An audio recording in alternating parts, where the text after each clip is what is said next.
Olá, boa noite a todos. Eu sou Hélia, sou médica veterinária. Eu trabalho na Secretaria de Meio Ambiente, Infraestrutura e Logística do Estado de São Paulo, né? A gente tem trabalhado em conjunto, junto ao Paulo, com essa questão da vigilância e da detecção precoce de algum caso de influenza aviária de alta patogenicidade aqui no Estado de São Paulo, né? Um trabalho conjunto e também, né, junto com a Silvia, que é do ICMBio, para que a gente possa estar o mais preparado possível caso aconteça algum caso aqui no estado de São Paulo, né? A Silvia é médica veterinária, ela né, trabalha no ICMBio, está trabalhando em conjunto ao Ministério da Agricultura com as questões e as notas técnicas que já foram, né, produzidas com relação à orientação, né, dessa questão desse plano de contingência, e ela tem muita experiência, né? Ela trabalha também, ela é representante como técnica do CEMAV para essa questão como é que chama o CEMAV? É É um, Centro Nacional de Pesquisa e Conservação de Aves Isso, Silvestres. eu não sabia qual que era a sigla da CEMAG. Então, Silvia, muito obrigada por você ter aceito o nosso convite, assim, e é super importante essa conjunção, né, de pessoas e de órgãos para que a gente possa, de fato, atender o melhor possível, o mais rápido possível, no caso dessa doença tão grave para nós, como pessoas, para o meio ambiente e também para a cadeia produtiva avícola. Pode começar, Silvia, por favor. Tá certo. Bom, boa noite a todos. Eu queria agradecer muito o convite, especialmente em nome da Hélia, né?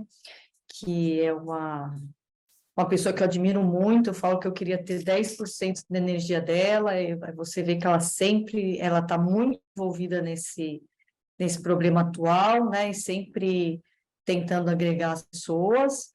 Então, muito obrigado e eu estou à disposição. Depois, o que eu não conseguir responder, o que eu não souber responder, vocês podem deixar registrado e a gente procura depois a resposta. Então, vou compartilhar aqui minha tela.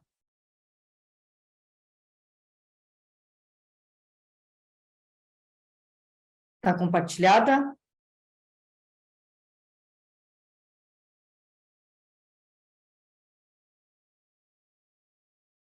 Está compartilhada?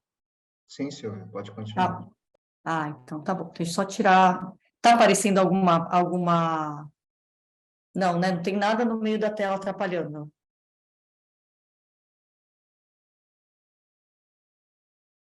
Bom, tá bom. Qualquer coisa, vocês, por favor, fiquem à vontade da organização, se tiver alguma coisa muito importante, pode interromper sem nenhum problema, né? Então, vou começar hoje falando sobre influenza aviária e as aves silvestres, né?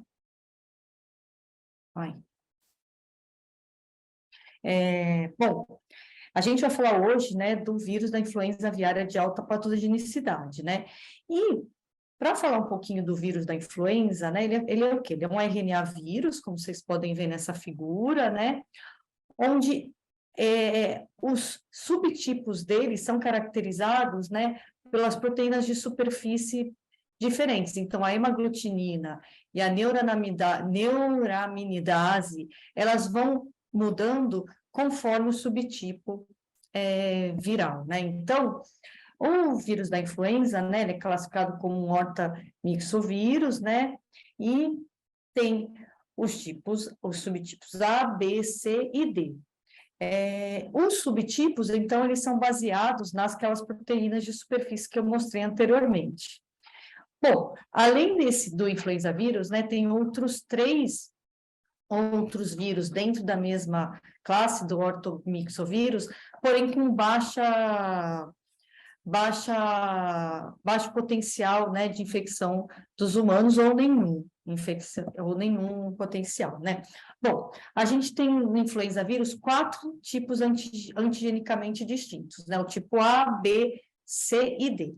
O tipo A, né, como eu falei, né, ele tem vários subtipos, sempre baseados nessas alterações, nessas mudanças das proteínas de superfície, que seria a hemaglutinina e a neuraminidase, né? A gente tem 16 tipos de hemaglutinina e 19 tipos de neuroanamidase. Então, isso, vocês imaginam a quantidade de vírus que a gente pode ter, de subtipos, né?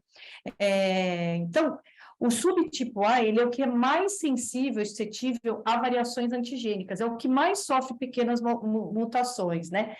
Periodicamente, existem alterações na sua estrutura genômica, formando, assim, outras cepas, né? O H5 e o H7, né, as proteínas, os vírus que têm as proteínas de hemaglutinina, caracterizada como 5 e 7, são considerados os responsáveis pela gripe aviária. O tipo B, né, ele tem essas variações antigênicas menos frequentes, né, então causa epidemias restritas, ele não tem uma grande capacidade de mutação e, consequentemente, acometer outros hospedeiros, né?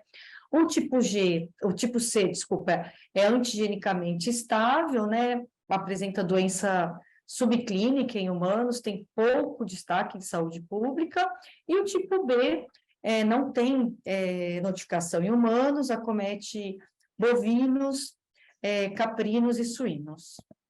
Aqui é só para mostrar, gente, não sei se dá para ver o cursor, a grande quantidade de vírus que eu tenho, que eles estão circulando. Então, H1N1, H3N2, H2N2 circulando em humanos, né? H17N10, H18N11 circulando em morcegos, né? Outras cepas, variações, né, antigênicas circulando em equinos. E quando eu tenho, às vezes, pequenas alterações, né, nos genomas desses vírus, eles começam a conseguir infectar outra espécie. Então, eu tenho uma cepa que ela circulava aqui só nas aves aquáticas, e com uma série de mutações gênicas, ela começa a ter a capacidade de infectar outras espécies. Então, o influenza tipo A, né, ela pode sofrer vários tipos de variações antigênicas, né? Mas eu preciso ter muitas mudanças genéticas, né? Acumular várias mudanças genéticas, vindo tornar-se eficiente na replicação e transmissão para outras espécies, né? Assim, a transmissão fica sustentada. Porque, por exemplo, aqui, se eu tenho um vírus de galinha que vem aqui para humanos, se eu não tenho uma quantidade de variações genômicas que façam a transmissão ser sustentada entre humanos, eu acabo tendo aqui uma infecção temporária e essa infecção acaba, né? Não tenho essa transmissão sustentada que fica, então, intraespecífica, desculpa. Bom, esses vírus, então, da influenza, eles podem sofrer vários tipos de mutação, os drifts e os shifts, né? Os drifts são mutações pontuais ali no RNA, mudanças nos aminoácidos das glicoproteínas, formando, então, novas variantes de vírus. Então, tem o H5N1, mas várias variantes dele, né? Que muitas vezes muda regionalmente, como acontece com o vírus da gripe, né? A gente tem H1N1, mas com várias variantes em diversos locais diferentes. E os shifts é um rearranjo genômico entre os vírus, né? Onde tem completa substituição de segmentos do genoma, levando ao aparecimento de novos vírus, né? Ou seja, novos subtipos que podem determinar pandemias, né? Então, isso aqui é só, esse paper é muito legal e depois eu posso disponibilizar para vocês, que mostra quais adaptações cumulativas e quantas os vírus da influenza precisam ter, né, para superar a restrição ali da espécie, né, onde ele só acometia aquela espécie e começa a pular para outra espécie, né? As aves aquáticas e os suínos sempre foram considerados os maiores amplificadores de hospedeiro, ou seja, que os vírus são os locais onde os vírus sofrem essas maiores alterações mutagênicas e começam a ter a capacidade de transmitir para humanos, e algumas vezes sofrem adaptações onde começa a haver uma transmissão sustentada entre humanos, né? Hoje o H5N1, ele tem um potencial zoonótico baixo. Existe hoje a capacidade de humano transmitir para humano, mas ainda não posso falar que é uma transmissão sustentada, é uma transmissão ainda baixa, nessas cepas que a gente tem visto atualmente. Bom, Falando do histórico, né, da influenza aviária, a gente teve 4 pandemias mundiais ocorridas desde o século XX, né? Até 1950, tanto a influenza aviária quanto a doença de Newcastle, influenza aviária de alta patogenicidade, quanto a doença de Newcastle, elas eram tratadas como peste aviária, né? Então, havia uma grande mortalidade de aves, principalmente domésticas, mas não se sabia o agente etiológico, né? O H5 e o H7, que são responsáveis pela gripe aviária, não necessariamente eles são todos altamente patogênicos. E, normalmente, para aves domésticas, a gente considera o vírus da influenza aviária altamente patogênico quando ele causa uma mortalidade acima de 75%. Hoje, a gente tem mais de 100 espécies infectadas, né, considerando as silvestres, por esse H5N1. E o potencial zoonótico que eu falei. Agora, falando de como ele foi chegando na América, né, e como ele está chegando próximo ao Brasil, né, os Estados Unidos detectou influenza aviária, né, provavelmente oriundo da Rota do Atlântico, né, vindo através das aves migratórias oriundas do noroeste europeu, em novembro de 2021. Bom, em 2023, a gente tem todos esses países, Bolívia, Canadá, Chile, Colômbia, Equador, Honduras, México, Panamá, Peru e Venezuela, detectando o surto de H5N1, tanto em aves domésticas ou silvestres, né? Aves domésticas tanto de fundo de quintal quanto granjas avícolas. Bom, chegando mais perto do Brasil ainda, né, mas aqui do sul do Brasil, a gente tem que lembrar que a Argentina e o Uruguai confirmaram os primeiros casos de influenza aviária em aves silvestres em fevereiro deste ano, né, que apareceram principalmente mortas em parques nacionais. A Argentina, no final de fevereiro, confirmou os primeiros casos em aves domésticas, ou seja, as silvestres conseguiram transmitir para as aves domésticas, né, e o Uruguai confirmou os primeiros casos de influenza agora em aves domésticas, né? Sexta-feira foi feita a notificação à Organização Mundial de Saúde. Aqui é só para mostrar, e aqui nem está colocando influenza aviária, né? H5N1 aqui no Uruguai, mas aqui é todos os pontos onde essa variante já foi encontrada. Aqui só para mostrar, né, que sexta-feira, ou seja, foi publicado agora, né, o Uruguai confirmou 70 mortes de animais por influenza aviária, 150 e poucas animais domésticos, né, e aqui a Argentina também, há pouco tempo, confirmando a influenza em aves domésticas, né, o que agrava e aumenta o alerta da situação. Aqui só para mostrar, gente, um mapinha, né, então a gente tem a Argentina aqui, né, opa, que eu acho que ele deu uma mexida. Ó, o Uruguai aqui. E aqui, gente, é onde foi feita a notificação, né? De um animal, um cisne do pescoço negro. Aqui foi feita. Esses quadradinhos, eles são notificações, né, em aves silvestres e as bolinhas em aves domésticas, né? Então, aqui no Uruguai, então, que dá mais ou menos 100 quilômetros da fronteira do Brasil, né?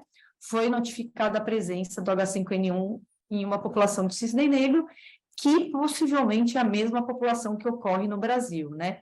E aqui o ganso andino, apesar dele ocorrer aproximadamente, ele não participa das migrações que chegam no Brasil, mas ele, apesar os hábitats dele estarem acima de 3.000 altitudes, ele tem contato com aves que passam por lá e vêm para o sul do Brasil. Aqui é só para mostrar, então, que está melhorzinho, né? As notificações aqui que foram feitas, né, na Organização Mundial de Saúde, né? Aqui o Brasil, o caso onde foi encontrado o cisne do pescoço negro, então está aqui, né? E aqui os casos encontrados na Argentina, né? Aqui é o caso do ganso andino. Bom, já falei, né? Mas aqui só para mostrar, né, os pontos de ocorrência do cisne. No caso do ganso andino, não temos no Brasil a ocorrência dele, mas do caso do cisne do pescoço preto, ó, os pontos de ocorrência dele, ou seja, A população aqui que foi diagnosticada, né, certamente se comunica com essa, né? Bom, até hoje no Brasil, né, a gente teve 310 notificações suspeitas, né, de influenza aviária de alta patogenicidade. Desses, 118 casos foram considerados por ter sintomas de síndrome respiratória ou nervosa, né?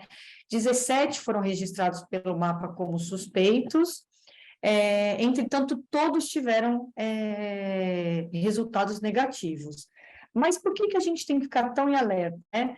Porque a gente está na América do Sul, onde 8 países tiveram notificação, sendo que 6 deles fazem fronteira com o Brasil. Nessa página eu coloquei aqui, porque depois eu pretendo entrar, se der tempo, para mostrar para vocês tudo não, né? Mas as ferramentas que a Organização Mundial disponibiliza para a população em geral, né? Bom, a transmissão ela se dá da influenza aviária de alta patogenicidade, né, por meio de contatos com produtos contaminados, aerossóis de aves infectadas, fezes, né, ou água contaminada. Pequenos roedores, insetos e artrópodes podem servir como vetor mecânico do vírus, né, e lembrar que existe um alto risco de disseminação pelo movimento de pessoas, pelas roupas, pelo sapato contaminado, veículos. Então, por isso que a gente pega bastante, às vezes, no pé de pessoas que estão em campo, indo para uma área de aves migratórias, e no dia seguinte podem ir para outra, né, para trocar e desinfectar essa roupa, e o mesmo, né, de pessoas que visitaram sítios de ave migratória ou granjas, e depois vão, o que visita a granja vai visitar a ave migratória, o sítio de ave migratória, e vice-versa, né? Então, bem ou mal, pode existir essa possibilidade de levar o vírus, né? E o vírus, ele permanece contaminante por longos períodos em ambientes aquáticos e úmidos, né? E o principal diagnóstico diferencial hoje da influenza aviária de alta patogenicidade é a doença de Newcastle, que também não temos no Brasil, né? Notificação desde 2006. Bom, a transmissão aerógena entre as aves migratórias silvestres, ela ocorre, né, principalmente quando esses animais estão aglomerados, né? Então, sejam em sítios reprodutivos, sítios alimentares, ou mesmo durante o voo, né? E a ausência de aves mortas, gente, não indica que não tem o vírus, porque tem uma série de aves que são extremamente resistentes, né? Então, elas muitas vezes carregam o vírus, liberam o vírus, infectam outras espécies, né, e vão embora, mas não apresentam sintomatologia nenhuma, né, então, às vezes, a ausência de aves mortas, né, pode deixar a vigilância passar desapercebida, achando que não tem o vírus naquela espécie ou naquela área, né. Período médio, né, para eliminação do vírus pós-infecção nas aves silvestres é cerca de 3 dias, e ele multiplica-se principalmente no sistema digestório e respiratório, né, sendo eliminação viral por secreção oronasal, conjuntiva, saliva e fezes, né. E os sinais clínicos, a mesma coisa, respiratórios, gastrointestinais e os bem clássicos, que são os neurológicos, né. Nas galinhas, né, onde a mortalidade é altíssima, né, em 48 horas, às vezes cerca de 75% do lote morreu, diarreia, o animal não consegue ficar em estação, edema de barbela, edema de crista, né? Vários órgãos apresentando lesões hemorrágicas. Aqui, eu acho que todo mundo recebeu, não sei se receberam esse vídeo ontem, né? Numa granja em Mar del Plata, na Argentina, né? Foi filmado os animais contaminados, então uma grande quantidade já de aves mortas, uma grande quantidade de aves que não conseguem mais ficar em estação, né? É muito rápido o desenrolar da doença nas aves domésticas. 4 de março, 3. 4 de março. E isso aqui é o principal sintomatologia. Ixi, vai passar, né? Que acho que todo mundo também viu, né? Agora já está em mais de 15 mil pelicanos peruanos mortos na costa peruana e na costa chilena, né? Sinais também neurológicos, né? Os animais não conseguem ficar em estação, não conseguem apresentam sintomas neurológicos, né? Algumas vezes morrem até afogados, não necessariamente ali na praia, por não conseguirem nem levantar, né? Aí sendo feito o descarte adequado das aves, a pessoa com todo o EPI necessário. A Mira tem ave viva, né? E aqui, só mostrando, né, a destinação adequada desse material encontrado, nunca deve se deixar, em casos de surtos, né, aves ali expostas ao ambiente, porque ela vai ser uma fonte de infecção para outros indivíduos. Bom, aqui eu coloquei esse slide, né, só para a gente lembrar, que quando eu trabalhava no zoológico, e teve uma possibilidade de surto de H5N1, eu não lembro se foi 2006, 2007, a gente fez um plano de pandemia para lá e foi procurar a possibilidade, né, de vacinação de aves ameaçadas de extinção, em cativeiro, obviamente, né? Entretanto, é claro que o Brasil não permite a entrada de uma vacinação, mesmo sendo de um vírus inativado, né, num país onde não foi diagnosticado o agente etiológico, né? Entretanto, também não existe informação suficiente sobre a eficácia dessas vacinas nesses animais. Agora, a gente sabe que tem vários países, inclusive aqui da América do Sul, já vacinando as aves domésticas, né? Entretanto, eles vão ser considerados países endêmicos, né, com H5N1. Bom, qual que é o potencial zoonótico, né? Normalmente, os Hs que causam doença humana é o H1, H5 e H7, H5 e H7 ligados à gripe aviária, né?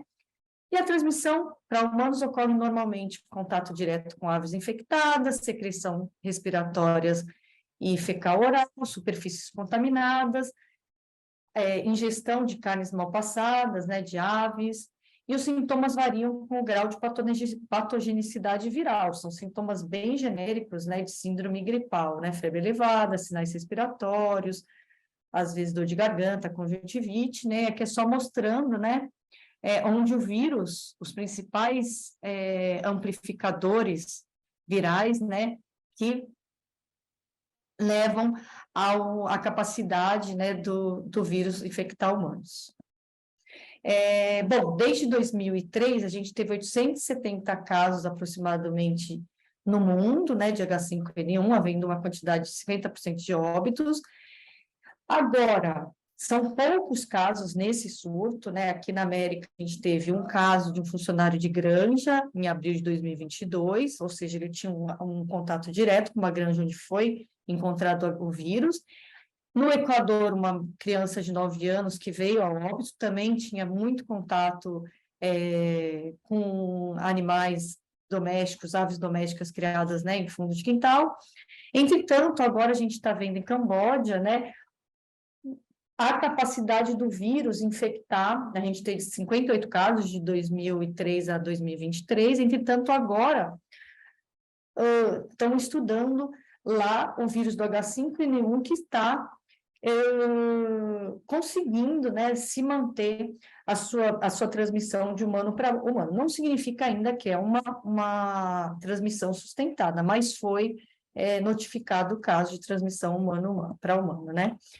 Aqui eu coloco essa foto, né, lembrando que tem alguns lugares, né, que vão ser eternos reservatórios de uma série de vírus e eternos amplificadores de hospedeiros. Por quê? Por exemplo, os mercados úmidos de alguns países asiáticos, né, eu tenho grandes concentrações de espécies diferentes, né, eu muitas vezes abato um animal de uma espécie, a outra espécie está embaixo recebendo sangue, lambendo, estou abatendo, tem um monte de outras espécies, então eu abato o cachorro, embaixo tem o gato, do lado tem a galinha, o vírus vai sofrendo, o vírus ele é propiciado, a grandes acúmulos populacionais de animais e de diversas espécies ajuda o vírus a sofrer essas mutações gênicas, né, e isso acaba amplificando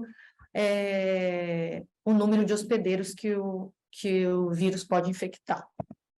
Bom, o CEMAV, né, ele trabalha também com aves migratórias, né, e ele soltou agora em 2022, né, o 4º relatório de concentração de aves migratórias no Brasil, né.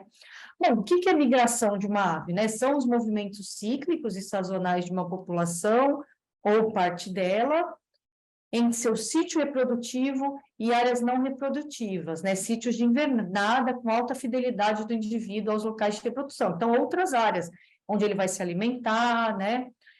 E movimentos migratórios são por quê? São respostas das populações de aves silvestres, né, a fatores como disponibilidade de alimento, áreas de nidificação, recursos híbridos, né, e além de tudo, alguns procuram para diminuir a competição e predação interespecífico, né, específica. Portanto, como existe hoje em dia, hoje em dia não, muitos anos, né, uma constante mudança de hábitat, aquelas rotas migratórias, eu não posso considerá-las fidedignas, né? Muitas vezes existem algumas mudanças, pequenas mudanças das rotas, por disponibilidade de alimento, por falta de água em um curso d'água, por desmatamento mesmo, né? E as migrações também servem para explorar outros locais e estações favoráveis, né, que beneficiam e ultrapassam os custos de deslocamento, né? O animal, para se deslocar, ele tem um custo energético muito grande. Essas são as principais rotas migratórias que a gente vê hoje no mundo, né? Então, vocês podem ver aqui nas Américas, então, tem algumas rotas, né, que vêm da Europa, da Ásia aqui, para os Estados Unidos, e umas rotas dos Estados Unidos que seguem aqui para o Brasil, né? Como eu disse, elas não podem ser consideradas ultra, mega fidedignas, né? Bom, o Brasil possui 3 rotas principais, né? A Rota Nordeste Atlântico, tá aqui pelo litoral. Opa, o cursor não está funcionando direito. Né? Estou pegando todo o litoral brasileiro. Rota Central, né? Passando pelo Pantanal. E a rota amazônica, né, que chega aqui na Amazônia, acho que no outro lado dá para ver melhor, né? Então, as principais, no outro gráfico, desculpa. Rota Atlântica, né, as principais são essas. Rota Amazônica, que chega no Pantanal, né? E a Rota Brasil Central. Bom, hoje a gente tem cerca de quase 2.000 espécies, né, descritas no Brasil, e dessas, 10% ou 11% praticamente ele realiza algum tipo de migração, sendo consideradas 7% migratórias e 4% parcialmente migratórias, né? E dessas, 42% se reproduzem no Brasil, ou seja, a gente tem uma grande quantidade de sítios de aves migratórias, né? Estou aqui olhando o horário, que eu sei que falo demais. 31% do território nacional apresentam ao menos um registro de espécies de ave migratória ou parcialmente migratória. Esse dado é extremamente importante, né? Então, cerca de 1/3 das famílias das aves brasileiras é representada por ao menos uma espécie que exibe comportamento migratório, né? E destas, 5 famílias são responsáveis por mais de 50% das espécies migratórias, né? Sendo os tiranídeos os principais. Aqui é só para mostrar, né, esse gráfico, esse mapa, ele apresenta, né, claro que está em baixa resolução, está em muito pequeno o mapa, mas ele é disponibilizado no site do CEMAV, é só colocar painel de aves migratórias e CEMAV ou ICMBio que aparece, onde lá você consegue as principais agregações de aves migratórias no Brasil. Se vocês olharem no sul, né, aqui, e se vocês olharem por todo o litoral, né, são as principais áreas. Bom, e o que eu tenho hoje de espécies afetadas aqui na América, né? Bom, falcão peregrino, ganso andino, o pelicano peruano, onde foi visto uma grande quantidade de animais mortos, né, no Peru e no Chile, o atubá peruano, urubu de cabeça vermelha, piro-piro, gavião cinzento, gaivota cinzenta, gaivotão, né? Marreco de asa azul, o cisne do pescoço negro, aquele que está no Uruguai, marreco selvagem, externa inca e condor andino, entre outras espécies. Infelizmente, gente, quando a gente vai checar na Organização Mundial de Saúde, onde é obrigatório, Organização de Saúde Animal, onde é obrigatório os países notificarem casos de influenza aviária de alta patogenicidade, a maioria dos países não coloca a espécie migratória, são colocados ou nomes comuns ou apenas descrito como aves, está lá silvestre e aves, domésticas aves, mas a gente não tem isso. É um dado que seria muito importante para a gente, mas muitos países não descrevem quais as espécies acometidas. Aqui só para mostrar, né, então, por exemplo, o falcão peregrino, que foi apesar de ser uma ave solitária, né, encontrada, eu acho que foi em Venezuela e Estados Unidos, contaminada, morta, olha os pontos de ocorrência aqui no Brasil, né, é uma grande quantidade de indivíduos dessa espécie, né. Bom, piro-piro, né, que é uma espécie que ocorre aqui em grande extensão do litoral brasileiro, também já foi acometido pela influenza, o que não significa, gente, que uma espécie que não migre, que a gente tem relatos, por exemplo, arara canidé, periquito australiano, periquito da asa branca, uma série de outras espécies que não são migratórias e possivelmente receberam os vírus oriundos, inclusive animais de cativeiro, né, que receberam o vírus oriundo ou de fômites contaminados ou da própria ave migratória, né. Então, aqui tem tarrés boreal também, né, a quantidade de pontos, né, ele acomete quase o litoral brasileiro inteiro, né, Calidris alba, né, o maçarico branco aqui também, o maçarico branco teve vários casos de animais contaminados nos Estados Unidos. Mesma coisa, gente, desculpa. Maçarico branco também. Maçarico de papo vermelho, né, então também acometendo partes aqui do litoral, né, da rota aqui do Atlântico, chegando aqui pela rota do Atlântico, né.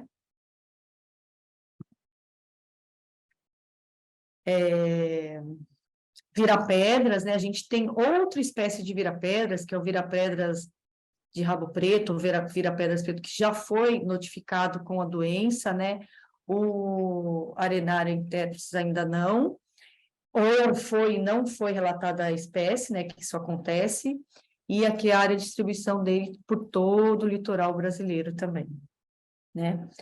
Bom, aí falando um pouco de vigilância, a Germana Visotto é uma orientada, uma doutora hoje, que fez foi orientada do professor Fernando Ferreira, né, que fez uma tese de doutorado que eu achei extremamente importante e que pode ser usada por muitos serviços de defesa, né? Então, ela fez uma proposta de vigilância baseada no risco para detecção precoce de influenza aviária em Newcastle, em granjas avícolas de aves de Santa Catarina. É claro que isso são relacionadas a aves domésticas, né? Mas ela usou os dados do CEMAV, inclusive, a das rotas e dos pontos de aves migratórias, né? Para fazer essa análise de risco, né? Mas aqui só colocando, só para vocês terem uma ideia, por que a gente está tão apavorado, né? Especialmente os órgãos de defesa, o MAPA. Só vou falar do estado de Santa Catarina, mas isso pode ser remetido para os dados do Brasil, que é o segundo maior produtor de frango, é o primeiro exportador, né? Entre outras coisas. Então, existe uma preocupação muito grande. Só no estado de Santa Catarina, existe 700 milhões de cabeças de frango, de aves, na verdade, de produção, é a segunda maior produção de aves do país, líder nas exportações brasileiras de carne de pato, ou seja, né, um animal que tem facilidade de colaborar com o vírus, né, o vírus com facilidade sofre mutações, né, em anatídeos, né, e essa produção significa 27,2% do faturamento de produção animal do estado, ou seja, é muita coisa, né? Então, a Germana fez uma série de modelos, uma série de análises de risco, né? E ela colocou que, com base numa avaliação de risco, né, o que o serviço veterinário deveria priorizar. para vigilância, né? Então, a existência de pontos de atração em aves silvestres, como lagos, açudes, né? No caso, praias, e é evidente contato de aves migratórias e aves domésticas, né? Só para vocês terem ideia, no Brasil não é proibido produzir anatídeos em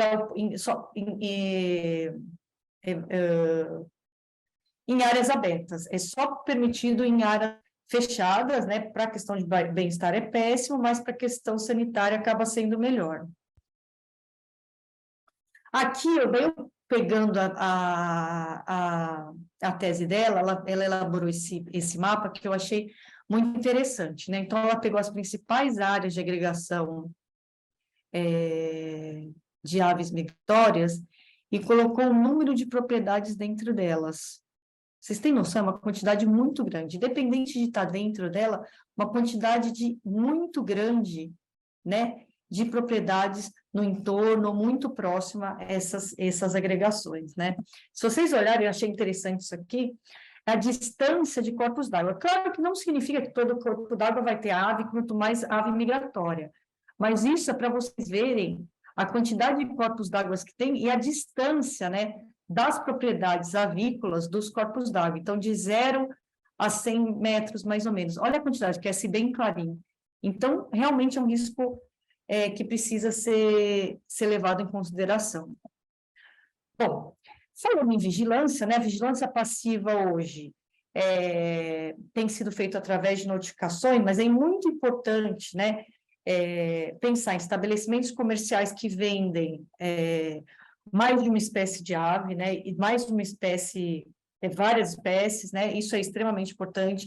A Germana, ela levantou o número de GTAs que eram feitos entre os comerciantes e entre as granjas, só lá em Santa Catarina, um número gigantesco, né? Bom, vigilância passiva no centro de triagem, né, que também vão notificar os SVOs, né, os serviços veterinários oficiais, no caso de encontro de situações suspeitas, né, mantenedores de aves silvestres, então sejam criadores, zoológicos, né, unidades de conservação, que a gente está tentando fazer com as unidades de conservação federal, é aumentar a interlocução da gestão dessas unidades com os SVOs, né, então contato prévio, né, principalmente aquelas que agregam sítios de aves migratórias, né, e a vigilância ativa, a gente sabe que, infelizmente, existe pouco recurso para ela ser feita, né? E seria ótimo, porque quando eu faço a vigilância ativa, vou falando de aves silvestres, eu não vou encontrar só influenza aviária, eu acabo encontrando, às vezes, e me antecipando no conhecimento de uma série de outras ameaças de agentes etiológicos, não necessariamente só virais. Então, seria extremamente importante ter vigilância ativa nesses estabelecimentos comerciais, principalmente que vendem mais de uma espécie, principalmente próximos a sítios de aves migratórias, sejam granjas, sejam agropecuárias, ou sejam até pequenas criações de fundo de quintal, né? Criações não comerciais, né? Lembrar que existe uma sazonalidade das migrações, né? Então, não adianta eu querer coletar determinada espécie em fevereiro, se ela só chega em outubro, né, modo de dizer. Então, tomar muito cuidado e pensar nisso. Hoje, o país, quase o litoral inteiro, ele tem o programa de monitoramento de praia, né, que é uma condicionante da Petrobras, né, onde existem vigilantes, pessoas que percorrem todo essas áreas aqui de praia, né, verificando se tem tartaruga morta, se tem ave doente, né? É uma condicionante do pré-sal. Então, hoje a gente conta com isso também. Então, a gente fez uma conversa grande com os veterinários dos PMPs, né? Em agosto ou setembro, alertando a possibilidade de chegar. E a gente tem, entre as vigilâncias ativas, uma série de pesquisas como o projeto Previr, né, do MCTI, que procura vírus em animais silvestres, né? Mas a gente tem que lembrar, essa frase eu achei muito interessante da tese da Renata Hurtado, que através do monitoramento dos vírus nas aves silvestres é possível obter informações dos subtipos, né, da influenza aviária que está circulando e prevalente nas populações, bem como suas características patogênicas e antigênicas, visando a identificação precoce de subtipos com a capacidade de gerar epidemias e pandemias. Então, seria interessante a gente sempre ter essa vigilância ativa, mesmo não só por pesquisadores, mas pelo próprio poder público, né, a fim da gente prevenir e se antever, né, de epidemias e pandemias, né, saber qual o subtipo de vírus, qual o grau de patogenicidade dele, né, qual espécie ele é capaz de infectar. Eu já mostrei, né? Bom, com essa possibilidade da chegada de gripe aviária no Brasil, né, a gente os órgãos começaram a se articular, né? Então, o mapa com o Ministério da Saúde, com o Ministério do Meio Ambiente, juntamente com as defesas e com os órgãos ambientais, né? Para fazer um trabalho conjunto, né? E com isso a gente foi elaborando alguns documentos, né? Que eu coloquei aqui, a respeito de como seria o fluxo, né? Quando se encontra um animal doente ou um foco de animal doente, né? Então, a gente fez algumas notas técnicas que depois eu coloco, que estão todas disponíveis no site do MAPA, né, exceto essas orientações aos profissionais pesquisadores, que ainda vai sair, né, então, e estabeleceu um fluxo, o quê? Primeira coisa aqui, a gente tem uma IN do MAPA de 2013, que toda doença que coloca a influenza aviária de alta patogenicidade como uma doença de notificação obrigatória, e o mapa que notifica a Organização Mundial de Saúde Animal, né? Bom, a gente fez alerta a todos os serviços veterinários oficiais, né? O mapa fez, né? Para haver uma interlocução prévia entre os FPOs e os órgãos ambientais que poderiam encontrar aves migratórias eventualmente, né? E é o que eu falei, né? MAPA, Ministério do Meio Ambiente, Ministério da Saúde, tentando trabalhar junto no reforço da vigilância de áreas de risco, né? E a principal coisa seria a educação da população, que depois eu mostro que tem vários cadernos, né, publicados pela Proesa, que são muito interessantes, né? E a capacitação dos profissionais envolvidos. E só isso, né? Só respeitando esse fluxo que a gente vai ter melhora na notificação e atendimento às suspeitas para a detecção precoce de eventuais ocorrências, né? Então, qual foi o fluxo? Qualquer cidadão que identifique mortalidade anormal ou inexplicável de aves silvestres ou mesmo domésticas, né, moribundas de fundo de quintal, deve comunicar imediatamente o serviço veterinário oficial da unidade federativa ou aos órgãos ambientais ou de saúde atuando na região, né, para que se faça uma investigação apropriada, né. Então, não é para eu ir lá mexer na ave, não é para eu chamar meu vizinho, nada disso. E mesmo os locais habilitados a receber animais silvestres, quando chega um animal suspeito, a recomendação é, eu deixo o animal suspeito isolado e aciono o SVO. Ah, mas a SVO não me atendeu, não sei onde tem SVO. Por isso a gente está tentando que as instituições de meio ambiente, os PNPs e as unidades de conservação tenham uma conversa já prévia com a SVO, né, para ter esse estabelecimento desse fluxo, se acontecer a vinda do vírus para cá, já vê uma facilidade de comunicação, né? Então, as investigações de casos suspeitos deverão sempre ser realizadas pelo Serviço Veterinário Oficial, né, em conjunto com a instituição responsável. Então, se eu encontrei uma ave ali morta, 2, 3, com sinais neurológicos antes de morrer na Lagoa do Peixe, o Parque Nacional da Lagoa do Peixe, o Parque Nacional vai acionar o SVO local, hoje em dia eles já estão em bastante contato, e o SVO vai lá fazer a investigação junto com a gestão do parque, né? Em alguns momentos, é claro que a gente não consegue acionar o SVO, ou o SVO está fazendo atendimento de outro lugar, né? E o que faz, então? Por isso é importante essa interlocução prévia, para ter o quê? Orientação e cuidados sobre que procedimentos eu devo fazer, né? Não conseguiu, o SVO não consegue ir lá, então eu ligo para o SVO, olha, eu não sou do SVO, mas eu posso, excepcionalmente, né? coletar esse material com toda a preocupação e com toda a orientação e todo EPI recomendado pelo SVO, né? E somente com esse fluxo que a gente vai conseguir, né, uma avaliação adequada da situação, né, e, consequentemente, ter amostras adequadas e um diagnóstico adequado, né? Então, profissionais de monitoramento de praia, do projeto de monitoramento de praia, chefe de unidade de conservação, CETAS, CRAS, né? Todos têm que estar extremamente alinhadas com os SVOs locais, né?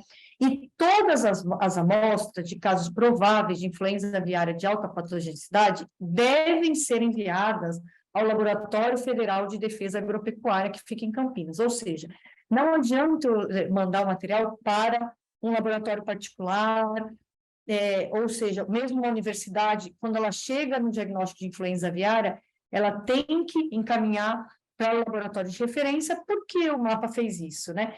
Porque existe a possibilidade de amostras coletadas errada, de sair uma notinha, diagnostiquei influenza aviária de alta patogenicidade. Daí todos os países fazem embargo e não param de importar frango do Brasil, né? E depois vai ver, não é bem assim, não era H5N1, era H1N1, sei lá, alguma coisa assim, né? Então, é extremamente importante estar em consonância com o SVO, né? E a eliminação, né, de aves suspeitas vai ser se utilizando o que o MAPA já faz para a eliminação de carcaças e resíduos, tanto para influenza quanto doença de Newcastle. O recomendado, né,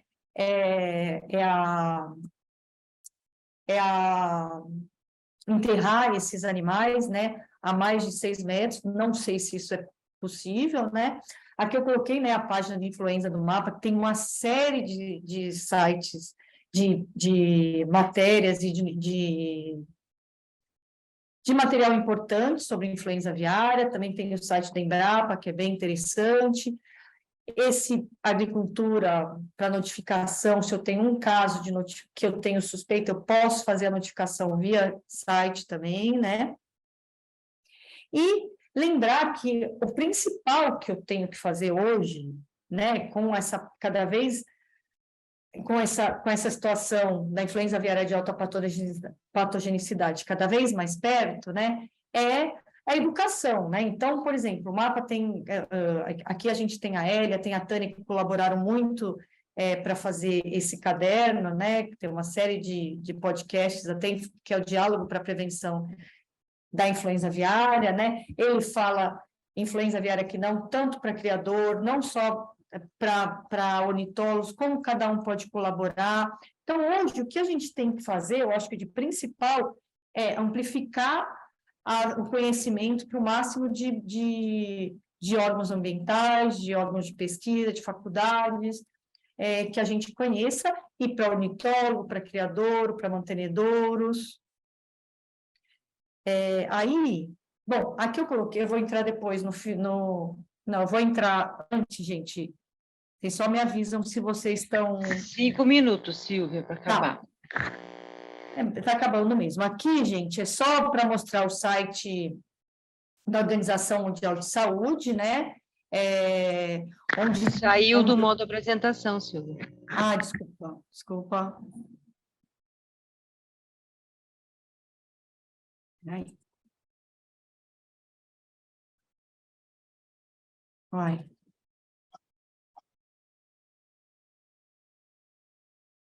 Não está aparecendo nada. Vai.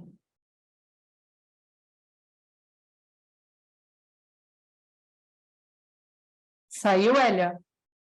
Aperta F5. F5. Voltou? Pior que não. Mas vai, continua aí, falta pouco. Tá. Então, aqui, já vi. Aqui mostrando, né, o site da Organização Mundial de Saúde, onde lá, gente, a gente consegue tirar um monte de dados.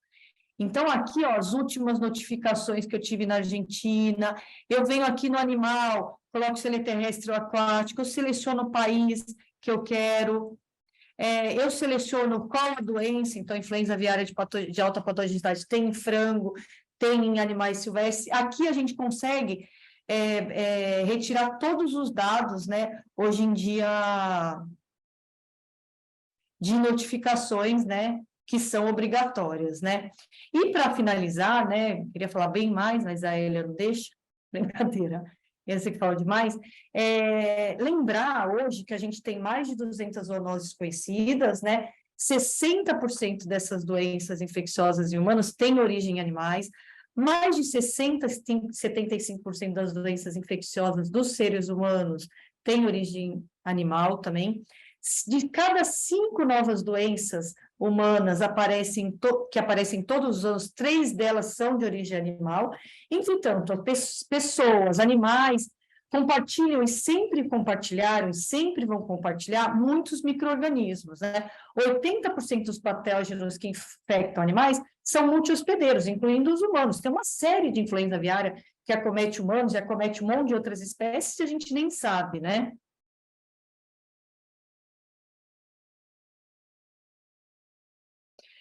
E aqui é só para mostrar, né, os fatores de risco para o aparecimento de novas doenças, como introdução de animais domésticos e humanos em áreas urbanas, utilização insustentável dos recursos naturais, né, as mudanças climáticas, o aumento e uso de exploração de espécies silvestres, crescimento da demanda de proteína de origem animal que leva a uma concentração cada vez maior de mais animais de espécies diferentes, e a modificação da dinâmica hospedeira ou equilíbrio natural. E, por fim, eu coloquei isso aqui só para lembrar que não tem como meio ambiente trabalhar separado da saúde e trabalhar separado da saúde humana e da saúde animal. Porque vocês podem ver, como eu falei, ali, olha que a saúde humana está completamente relacionada à saúde animal, e os dois estão completamente relacionados à saúde ambiental, né? Então, o aparecimento de novos agentes etiológicos está vinculado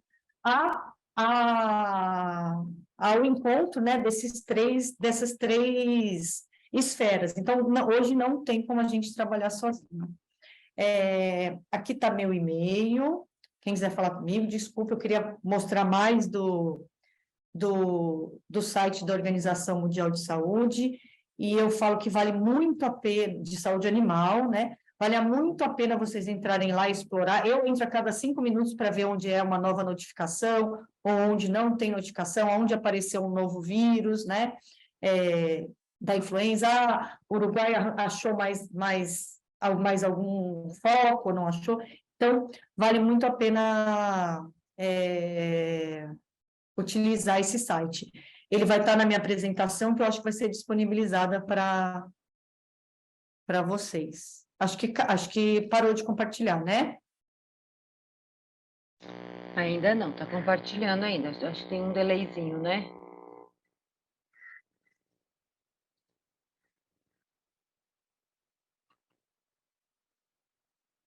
Tem como descompartilhar, Henrique? Então, aqui está falando até... Ó, tá. Agora sim, agora saiu. Então, desculpa ter falado tão rápido, né? Que é muita coisa para falar. Mas estou à posição, não sou virologista, né? Eu trabalho no centro de aves, tenho acompanhado as reuniões do MAPA, né? Então, e trabalho nesse centro de pesquisa. Então, o que eu puder ajudar e o que eu não souber, eu busco informação, né? A gente tenta... temos colegas e amigos para isso. E é isso, só queria agradecer. Muito obrigada. Nossa, Silvia, eu não tenho nem como agradecer, é uma palestra maravilhosa que realmente trouxe uma informação completa a respeito dessa questão, né, das aves silvestres. É extremamente importante que a gente faça esse apanhado geral, né, para a gente ter todo mundo que está participando. Inclusive, eu quero agradecer muito as pessoas que estão participando. Nós temos pessoas de quase todos os estados do Brasil, tem bastante estudante, tem muita gente de serviço oficial também, né, que trabalha com a área pública, né, como médico veterinário. Temos bastante estudantes que são extremamente importantes, que eles sejam atentados, né, na função do médico veterinário como agente de saúde. Nós somos, né, servidores que escolhemos trabalhar com saúde, e a saúde animal é isso aí, é saúde única. Nós estamos juntos para trabalhar para o bem dos animais e para o bem das pessoas, né? Principalmente com relação à questão da avicultura, que a gente pensa que é a questão da segurança alimentar, né? A avicultura alimenta, né, uma população gigantesca no Brasil e no mundo. Então, a gripe aviária, ela realmente pode trazer um impacto terrível com relação à segurança alimentar, né? Se você pensar o valor, né, que você precisa desembolsar para pagar 1 quilo de carne de frango, 1 quilo de carne de bovino, por exemplo, ou de outra espécie, a carne de frango geralmente tem que ser a mais barata, a mais acessível para as populações, né, que têm menos condição financeira. Então, ovos, se você pensar a produção de ovos, né, o quanto que a influenza aviária, né, impacta na produção de ovos e consequentemente na segurança alimentar. Então, o que a gente está conversando aqui não é só uma questão de conservação, de biodiversidade, não é só uma questão da cadeia produtiva, mas é uma questão global. Realmente, a gente está falando de uma coisa muito importante. A gente tem uma pergunta, Silvia, que é extremamente também importante, que a gente teve agora, nesse surto que está tendo né, de influenza, a gente teve muitos casos em mamíferos, né, mamíferos marinhos.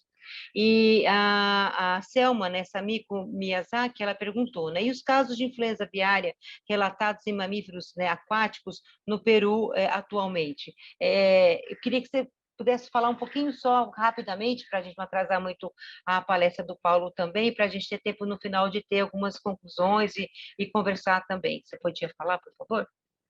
Então, ela é a mesma cepa das aves, né? E já haviam outros casos anteriores, né? Não nesse surto do leão marinho, principalmente, né? E teve em focas já o relato do H5N1, né? Mas um surto, porque foi pegar bem uma época, né? Que os animais estavam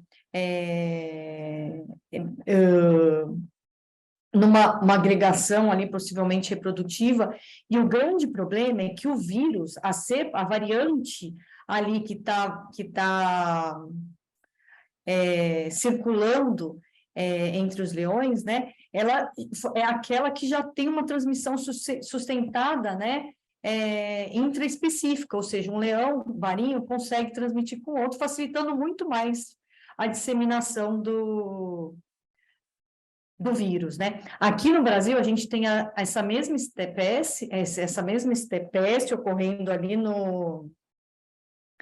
na Ilha dos Lobos, né, que fica no Rio Grande do Sul, onde a gente tem lobo marinho e tem leão marinho também. Então, é uma preocupação, mas é uma situação... Eu não posso te falar porque eu não trabalho com a espécie, só tenho acompanhado os casos pela Organização Mundial de Saúde Animal,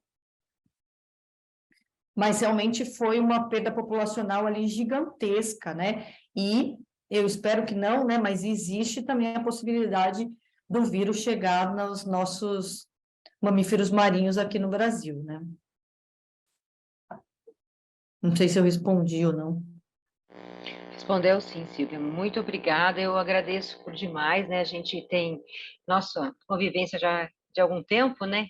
E realmente eu acho que nós estamos aqui fazendo um papel muito importante de trazer uma informação de tanta qualidade e de uma maneira tão democrática, né? Para que todo mundo possa ter acesso. Também a gente já colocou no chat o link, né? Da OIE, que agora chama ONSA, né? Que mudou o nome. Agora é ONSA, não é mais OIE, e também do material que eu participei, a professora Tânia também, junto com o pessoal do PROESA, que é do Ministério da Agricultura, e técnicos da Secretaria de Agricultura estaduais de vários estados do país. Então, é um material que é para ser replicado, na verdade, não é um material que é só de informação, né? Ele é um material com já os posts e os cartazes e tudo mais pronto para que você possa ser multiplicado via as mídias, né, que a gente usa, WhatsApp, ó meu gato, Facebook, ó meu gato, Facebook e também Instagram. Então, é super importante que já tem um material já está pronto para ser replicado, né? E está um material que foi elaborado e também aprovado pelo Ministério da Agricultura, certo? Então, é Excelente. extremamente importante que a gente divulgue, a gente também pôs o link do material no chat também, para todo mundo poder ter acesso e, com o tempo, poder estar multiplicando e sermos todos nós multiplicadores dessas informações. Eu vou agora apresentar o Dr. Paulo, né? Muito obrigada, Silvia. Muito obrigada a você, estou à disposição. Que ótimo. O Dr. Paulo também é médico veterinário, é formado pela Escola de Medicina Veterinária, né, Universidade de Minas Gerais, Belo Horizonte. Ele faz parte do quadro da Coordenadoria de Defesa Agropecuária da Secretaria de Agricultura e Abastecimento do Estado de São Paulo, né? Ele atua como responsável pelo Programa Estadual de Sanidade Avícola, né, que é o diretor técnico de serviço. É um prazer, Dr. Paulo, ter você aqui. Eu sei que você está muito ocupado, que você deve estar enlouquecido, 24 horas por dia em vigilância, mesmo em alerta, e tirar um tempo para poder preparar o material e estar aqui com a gente é extremamente, sabe, enaltecedor. Muito obrigada mesmo pela sua colaboração e pela sua participação. Se o senhor quiser já começar a apresentar, seja à vontade, doutor Paulo. Está ouvindo? Será que caiu?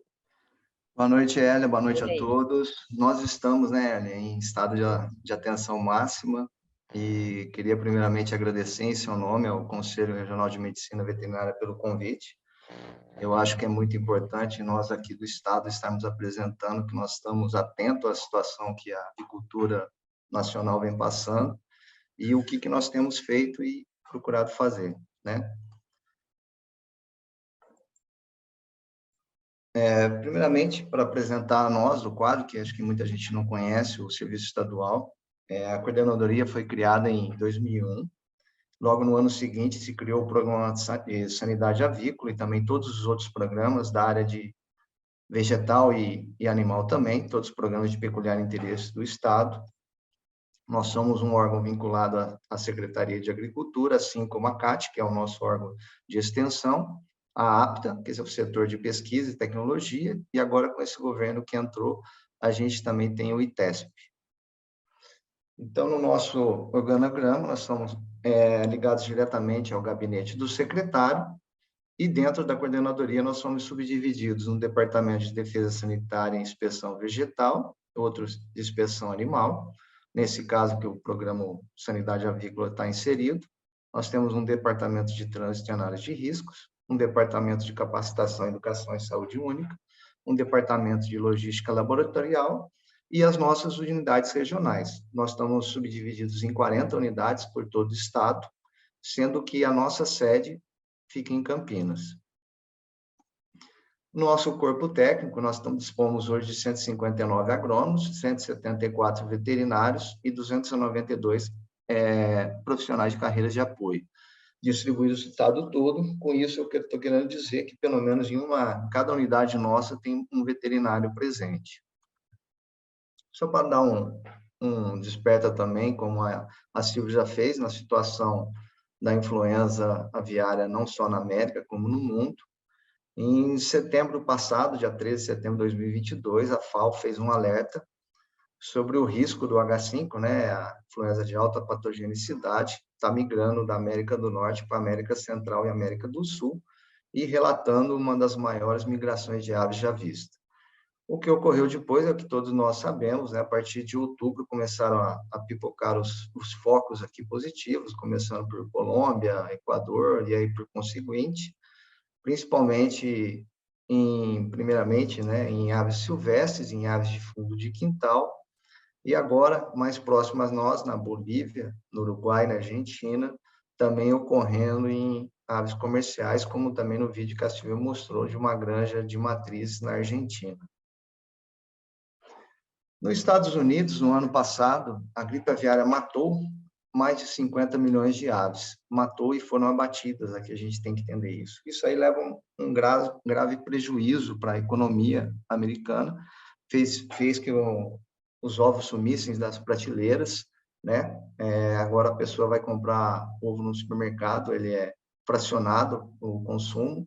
Carne de peru teve um preço altíssimo, tá, que eles estão trabalhando lá no momento, acho que todo mundo aqui sabe, o peru é uma das aves mais sensíveis à influenza aviária, está respondendo por quase 70% dos casos lá nesse último ano.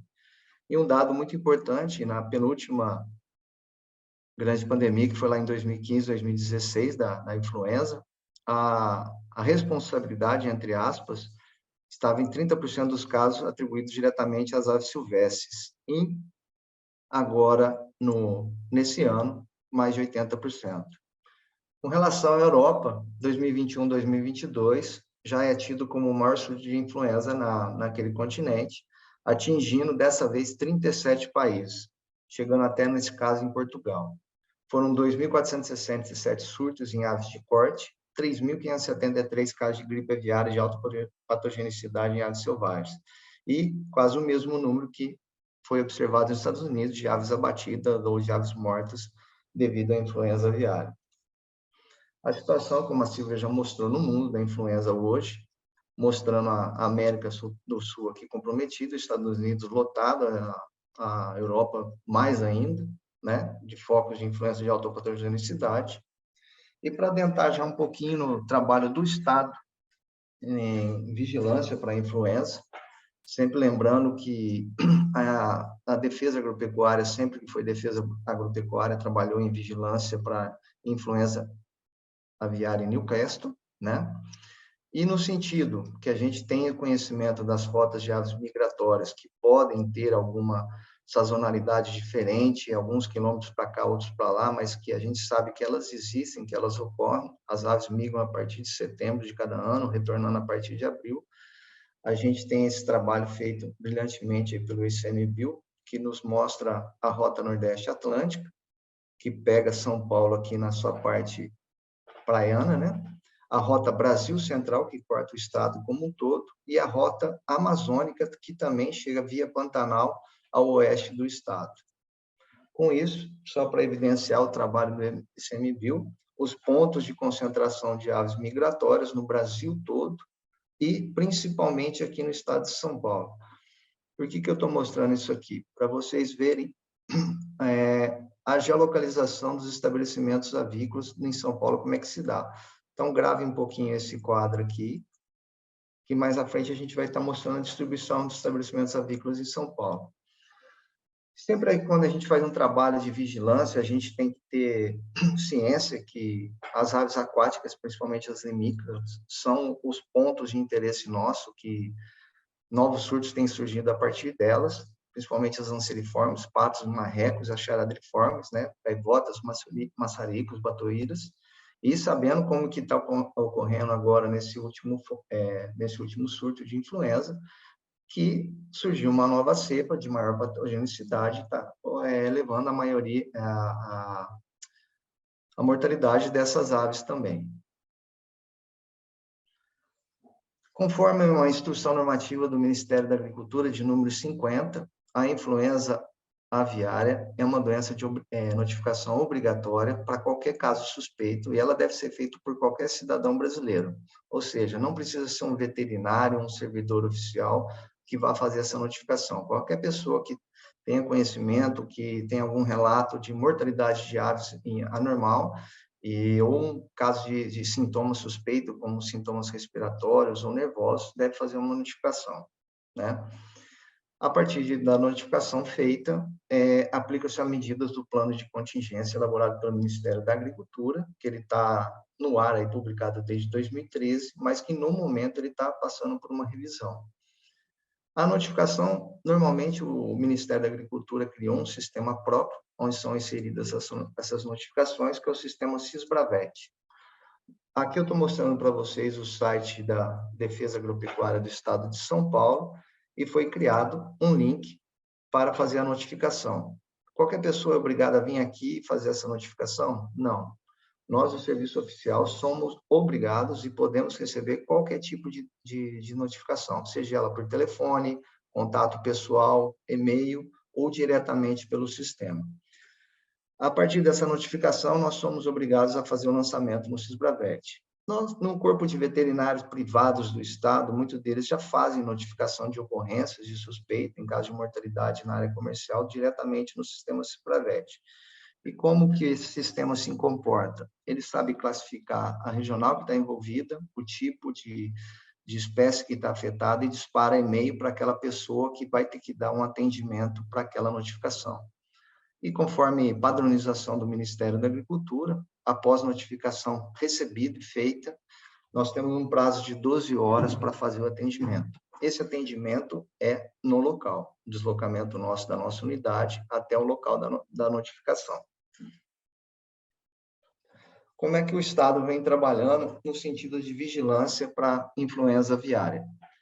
Nós trabalhamos de diversas formas. Por exemplo, na fiscalização para o cadastro, registro de estabelecimentos avícolas comerciais ou ornamentais de subsistência, que é o ato que nós vamos até uma propriedade que tenha um estabelecimento avícola comercial, ou pode ser ornamental ou de subsistência. Fazemos o cadastro dessa atividade, dessa propriedade, e mediante algumas situações, a gente, no caso de comerciais, a gente, como são registrados esses estabelecimentos junto ao nosso órgão, a gente elabora um checklist de medidas de biosseguridade que são implementadas e são pré-requisitos para a obtenção do registro, e faz essa validação. Então, sempre a gente tem um contato direto com aves nessas propriedades e já está fazendo a verificação, a fiscalização, se existe sintomatologia presente para a influenza aviária ou outra doença qualquer, através da inspeção ao vivo ali das aves, também do acompanhamento da ficha de acompanhamento do lote, ficha de produção do lote, ficha de consumo, etc. Fiscalização de estabelecimento de comércio de aves vivas, que são as revendas que fazem aquela venda de pintinho de um dia, de codorninha e tudo mais. Essas revendas também são cadastradas, registradas com a Coordenadoria de Defesa Agropecuária. Elas têm um registro válido aí por 2 anos. Todo o trânsito de aves para ela, ou a partir dela, tem que ser feito mediante emissão de GTAs. E temos um foco, assim, de além da fiscalização e observação de sintomatologia, de conhecimento de mortalidade nessas aves, de estar instruindo o dono do comércio a respeito de notificação. Nós acompanhamos também para onde eles estão vendendo essas aves. Muitas vezes nós nos deslocamos até essa pessoa que tem costumeiramente comprado aves dessas revendas, no sentido também de fomentar a informação que eles têm que estar notificando mortalidade, fazendo algum critério mínimo que seja de biosseguridade, sabe, controle de água, de bebida das aves, evitar contato dessas aves dele, que ele possui ali com aves de vida livre, etc. A defesa agropecuária também, já há mais de 10 anos, nós temos registro de atividades desde 2012, se não me falha a memória, de vigilância e fiscalização de influenza aviária em Newcastle em sítio de aves migratórias. Inicialmente, o trabalho foi feito na região do complexo Estaurino Lagunar de Iguape, Canané, Ilha Comprida, onde foi montada uma parceria com o pessoal da USP, do professor Durigon, a professora Helena Lage, que a gente faz coleta de amostras de aves criadas em forma de subsistência pelos moradores locais e também coleta de fezes de aves de vida livre. Esse aqui foi um dos trabalhos que nós fizemos nos últimos anos. Aqui é o mapa de Ilha Comprida, os pontos onde nós coletamos amostras de fezes.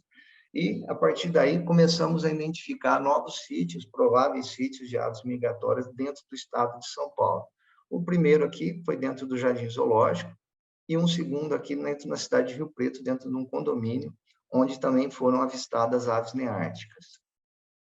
Esse aqui foi o trabalho que nós fizemos em julho do ano passado, no Jardim Zoológico, aqui é o Lago dos Cisnes.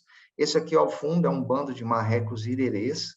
Eles vêm para o Zoológico de São Paulo mais ou menos na época de abril, passam aqui até fim de setembro, ou seja, eles pegam o início da chegada das aves que vêm do hemisfério norte, e assim que elas estão indo embora, eles vêm aqui para São Paulo. O que nós fizemos lá? Fizemos coleta de suaves, de traqueia e cloaca, e destinamos aos laboratórios do Lanagro, também da USP, para verificação da circulação viral. Nesse caso aqui não foi identificado nenhum tipo de H ou N aí da influenza aviária. Então, só para exemplificar, a gente faz coleta de sangue, suave de traqueia e suave de cloaca dessas aves para pesquisa de circulação viral. No ano passado, em julho, o Ministério da Agricultura soltou um novo plano de vigilância para a influenza aviária, que consistia de 5 componentes. O componente 1 e 2 são componentes que sempre estão em atividade, que no caso de vigilâncias passivas. Como é feito isso? A partir de notificação de casos de mortalidade, seja ela em aves de produção, que é o componente 1, ou em aves silvestres, que é o componente 2, nós fazemos atendimento e fazemos a verificação se se trata de um caso de síndrome respiratória nervosa das aves ou não. E o objetivo desse plano, o que é? A detecção precoce de casos de influenza e doenças de Newcastle nas populações de aves domésticas e selvagens, que a gente demonstre a ausência dessas duas doenças na avicultura industrial, para atender normas de vigilância para finalidade comercial, e com isso também ter um monitoramento de quais cepas estão ocorrendo aqui, que vão subsidiar estratégias de saúde pública e saúde animal. Em outubro e novembro, nós demos início aqui em São Paulo ao componente 3 da vigilância ativa, que consistiu basicamente de fazer coletas em estabelecimentos da área comercial. Então, foram selecionados de forma estatística, elaborada pelo Ministério da Agricultura, estabelecimentos de reprodução, estabelecimentos de comerciais de corte, comerciais de postura, e seguindo uma distribuição logística do que a gente tem no Estado, e também uma identificação que o Ministério fez junto com o ICMBio de pontos de risco que existem no Estado de São Paulo, ou seja, qualquer município, qualquer local que foi avistada pelo menos uma ave neártica, principalmente anseriformes e charadriformes, esse município é tido como risco. No Estado de São Paulo, dos 645 municípios, a gente tem aproximadamente 235 municípios classificados como risco. Só para lembrar o mapa anterior, como havia citado, para vocês verem a zona de concentração de pousos de aves migratórias e a nossa maior concentração, a nossa maior densidade de estabelecimentos comerciais. Com isso, o Ministério traçou que no estado de São Paulo nós faríamos a colheita em 212 estabelecimentos, totalizou 236 núcleos avícolas, mais ou menos umas 8.000 amostras coletadas em 2 meses, e foram enviadas, como a Silvia já falou, para o Lanagro, a LFDA de Campinas.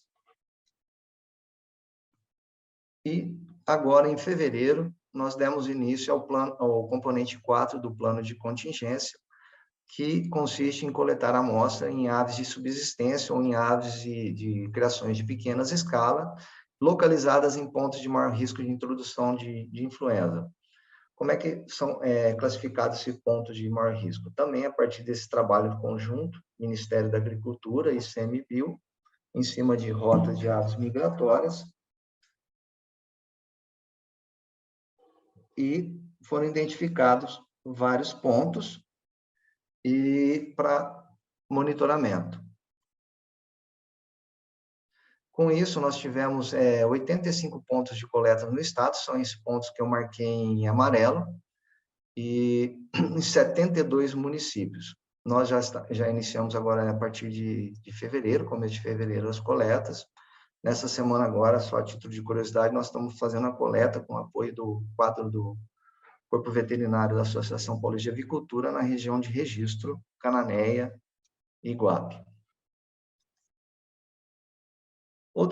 Outro foco nosso do programa estadual em cima de vigilância foi a participação em palestras, reuniões com o setor avícola, com várias empresas do segmento, no sentido de levar para o produtor, para o integrado, para o técnico da empresa, a importância da influenza aviária no segmento.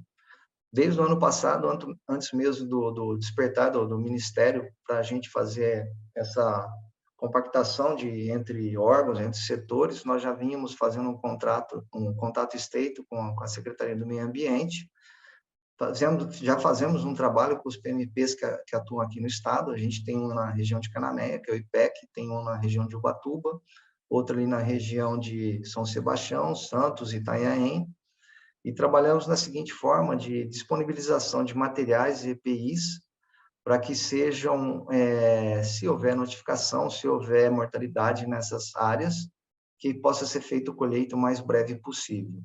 Então, fizemos reunião com esse pessoal, também com o pessoal do ICMBio, dos CETAS, dos CRETAS, etc., no sentido também de fomentar a notificação, de como ela deve ser feita, como que ela deve ser, os critérios para elas serem atendidas, né?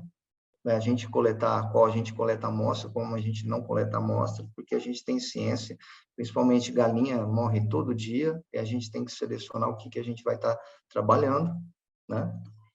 E, por último, a gente tem o sistema GEDAV, que é o nosso sistema informatizado, onde a gente tem todo o cadastro de todos os estabelecimentos avícolas do estado de São Paulo, onde a gente pode controlar saldo desses estabelecimentos, ou o transporte, para onde estão indo, para onde estão vindo, numa eventual existência de um foco, o que existe naquela região, a gente travar trânsito também, saber como é que controla tudo isso daí. Também fizemos, junto com o Departamento nosso de Comunicação, Educação e Saúde Única, vários folders. Esse folder aqui em questão nós vamos estar distribuindo para todas as granjas do estado de São Paulo. Trabalho bem bacana de orientação para aquele granjeiro que está ali todo dia, né, no cuidado das suas aves. Fizemos um folder também explicativo sobre a influenza aviária. E, basicamente, seria isso. Eu discorri até um pouco rápido, porque a Silvia já adentrou bastante no assunto nosso de hoje. Nossa, Paulo, foi excelente, maravilhoso. Eu acho que é super importante a gente estar disponibilizando nessas informações para todo mundo. Tem bastante gente, né, de outros estados aqui participando, então é importante a gente deixar esclarecer que cada estado tem seu ponto focal, né, dentro da vigilância. A vigilância é organizada a nível estadual, coordenada, né, os planos de ação, os planos de vigilância, né, são coordenados pelo Ministério da Agricultura, mas os estados é que têm a estrutura capilarizada para estar atendendo dentro do seu território.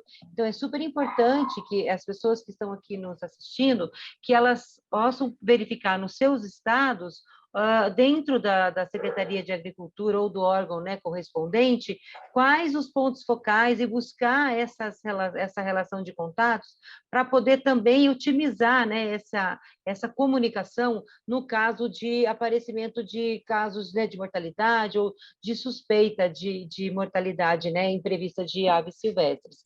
Então, você podia só falar um pouquinho disso? Eu tenho uma pergunta aqui no chat, mas depois eu falo, acho que eu responder um pouco, mas eu queria que você falasse um pouco dessa questão de como é que funciona a nível do Brasil esse plano de contingência e de emergência. O Ministério padronizou, primeiramente, o atendimento primário através da emissão de ficha técnica, tanto para influenza quanto para Newcastle. Então, como é que a gente tem que classificar, que é uma suspeita fundamentada, e a partir daí coletar amostras, e quais amostras devem ser coletadas, quais os meios de conservação, qual o tempo que a gente tem que fazer de envio entre a coleta até a recepção no laboratório. O plano de contingência ele foi elaborado pelo Ministério também em 2013, está em revisão no momento, então não adianta a gente falar muito aqui, porque alguma coisa está sendo alterada lá. Basicamente, é a partir de um foco confirmado de influenza, cerceado o trânsito e é feita uma investigação no raio de 3 quilômetros desse foco. Nesse caso, constatado, logicamente, pelo um resultado positivo emitido pelo MANAC, é feito a depopulação local, né? Não existe trânsito de aves mortas ou produtos, é tudo feito no local, e depois esse raio é expandido para 7 quilômetros, né? Isso aí no sentido de investigação. Com relação a pontos de contato, no site da Defesa Agropecuária, tem um link de nossos endereços, ali é disponível todas as regionais, todas as unidades que existem no estado e os seus telefones. E eu deixo disponível, né, eu já passei para você, para os colegas do ICMBio também, todos os pontos focais. Em cada regional a gente tem um veterinário responsável pelo atendimento do Programa Estadual de Sanidade Avícola também lá. Excelente. A pergunta que a gente teve no chat foi que, deixa eu pegar aqui, a Thais, ela trabalha com pesquisa de influenza em aves marinhas e a orientação que ela teve que o primeiro que é para entrar em contato seria para comunicar sobre a pesquisa, é o LFDA. Eu não sei o que é LFDA, É o Lanagro. mas é o Lanagro também, é o É, Laboratório laboratório, Federal. isso, Ah, tá certo. Não, mas na verdade, a Silvia respondeu, mas na verdade é o Serviço Veterinário Oficial, né? Você podia perfeito. só reforçar isso? Perfeito. A notificação primária tem que ser feita por serviço veterinário oficial local. No caso de cada estado, né, aqui no estado de São Paulo seria para alguma unidade da Coordenadoria de Defesa Agropecuária. Aí eu repito, no site nosso tem todas as unidades em cada local, cada telefone que pode ser feita a ligação. Eu vou colocar também no chat depois o telefone institucional do PESA, também pode ser feita uma comunicação direta para a gente, direta no PESA, e o nosso e-mail também. O LFDA é o Lanagro, né? Ele só vai fazer o recebimento da amostra, ele não atende notificação, ele não tem capilaridade, não tem capacidade para fazer o atendimento primário. Ótimo. É super importante a gente ter isso bem definido para, né, no caso de a gente ter algum caso de comunicação, para não perder o tempo, né, precioso, no sentido de quem está realmente com essa atribuição e com toda a condição de estar investigando o caso, e principalmente também para não sobrecarregar, né, porque o Lanagro também não recebe amostras que não sejam do Serviço Veterinário Oficial, né, ela tem todo um fluxo de recebimento e de processamento das amostras, né, pelo que você falou na sua apresentação, a quantidade de amostras que vem sendo, né, processada nos laboratórios de referência está sendo assim gigantesca. E se a gente começar a sobrecarregar ainda mais e sem ter um controle na qualidade e toda essa questão de metodologia, né, pré-estabelecida para a coleta dessas amostras, a gente pode estar desperdiçando recurso extremamente precioso, né, questão que é para fazer os testes todos, que não é barato, e principalmente perdendo um tempo muito importante, né, de um diagnóstico precoce.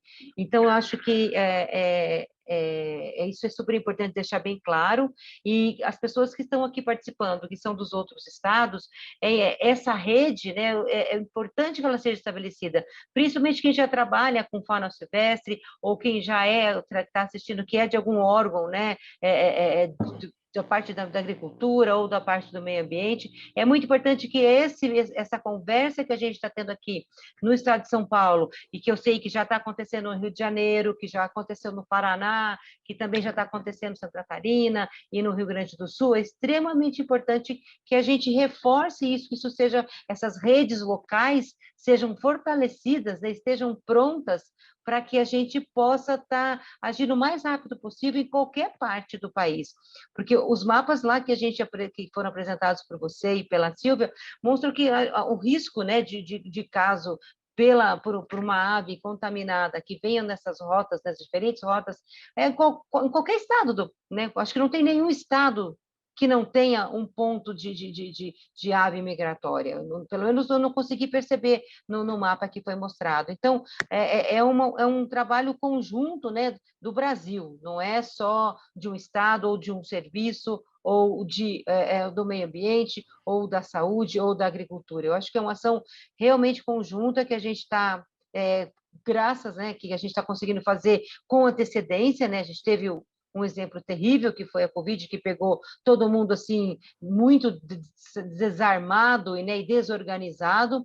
Pelo menos para a influenza a gente está muito mais organizado. E uma coisa que eu tenho dúvida às vezes, Paulo, que seria importante talvez a gente reforçar aqui, a gente está com um pouco de tempo ainda, então, é sobre a questão assim, quando a gente fala em depopulação, a gente entende que é uma coisa aplicada diretamente para as aves de produção, que estão lá aglomeradas dentro, né, dos galpões e das granjas de criação, independente de que seja para matriz ou que seja para produção, né, final já, de postura ou de corte, mas que para a questão das aves silvestres, isso tem uma abordagem um pouco diferente, e isso está sendo agora discutido e incluído no plano, na revisão do plano. Você podia falar um pouquinho sobre isso? Que isso eu acho importante, que às vezes fica com uma dúvida, né, com relação a essa questão da fauna silvestre, tanto de vida livre quanto de cativeiro.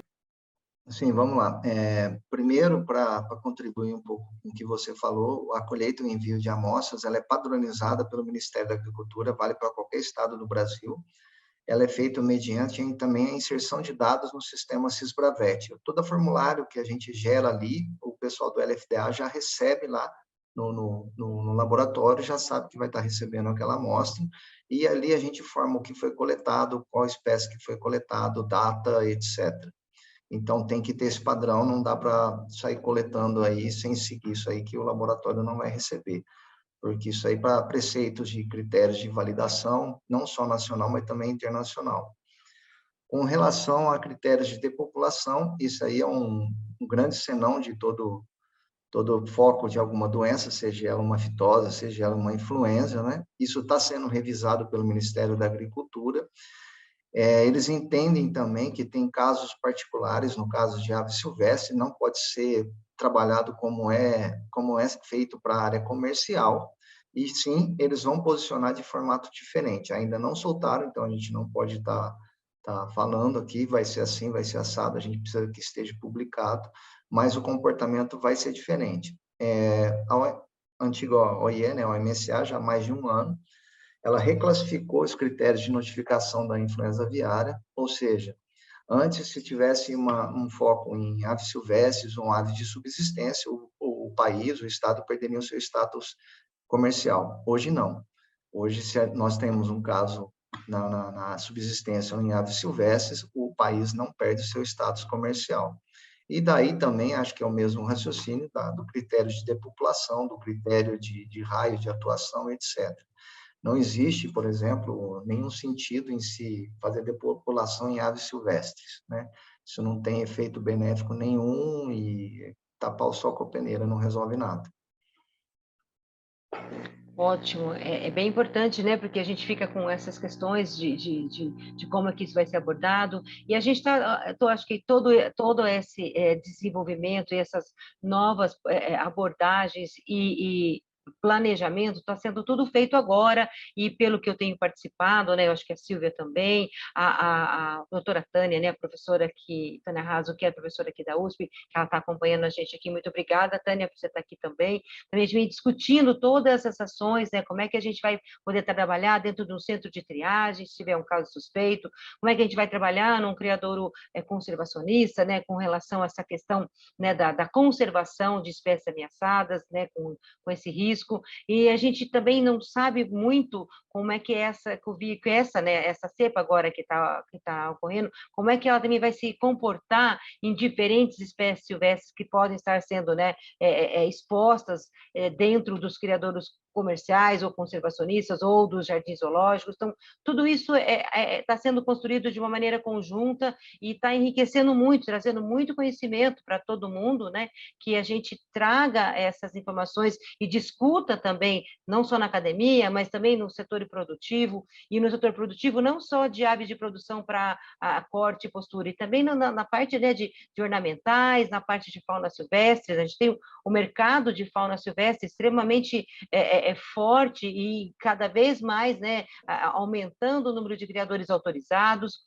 E uma das questões que eu, né, como trabalho na Secretaria do Meio Ambiente, quero frisar muito é a importância de nós, médicos veterinários, trazermos a informação para as nossas pessoas, para todo mundo, não só para os nossos clientes, mas para as pessoas, que é muito importante que a gente não reforce e não facilite o tráfico de fauna silvestre. Os animais traficados são um grande ponto de risco para dispersão da fauna, da influenza.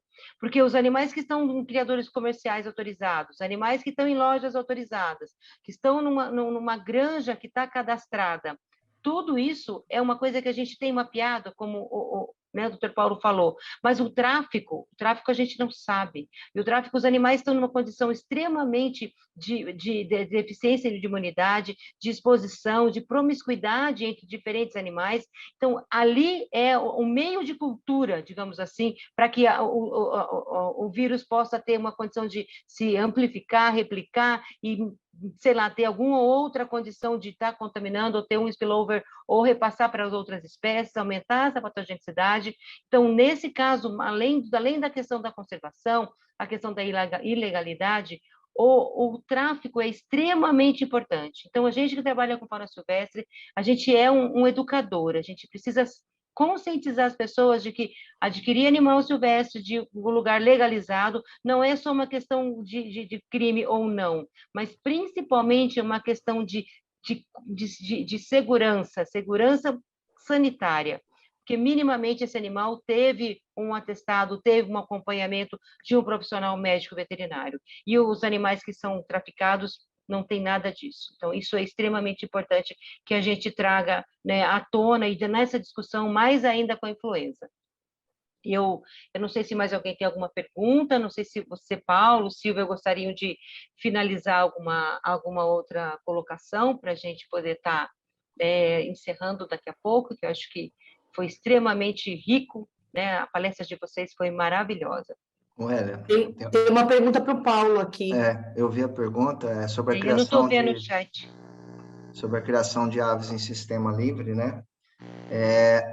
Nós soltamos hoje, está no site da Secretaria, uma nota técnica conjunta com a Associação Paulista de Avicultura, com o aval das certificadoras, né, que certificam esse tipo de criação, no caso a AVAL, a HFCA também, recomendando o recolhimento das aves nesse período que nós estamos passando. Também fizemos hoje uma interpelação junto ao Ministério da Agricultura sobre uma possível flexibilização por parte deles em relação à portaria 404, né, que alterou a portaria 52, que regulamentou a criação dos caipiras, né?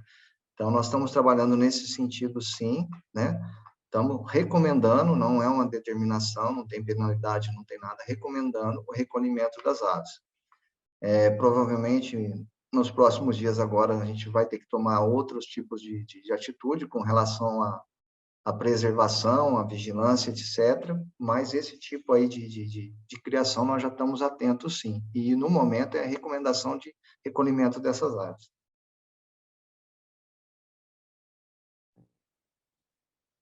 Eu acho que tem mais alguma... Eu não estou conseguindo ver o chat aqui, eu tive um problema no meu áudio no computador, estou só no celular, então eu não consigo fazer as duas coisas ao mesmo tempo aqui, senão acaba desconectando o meu telefone.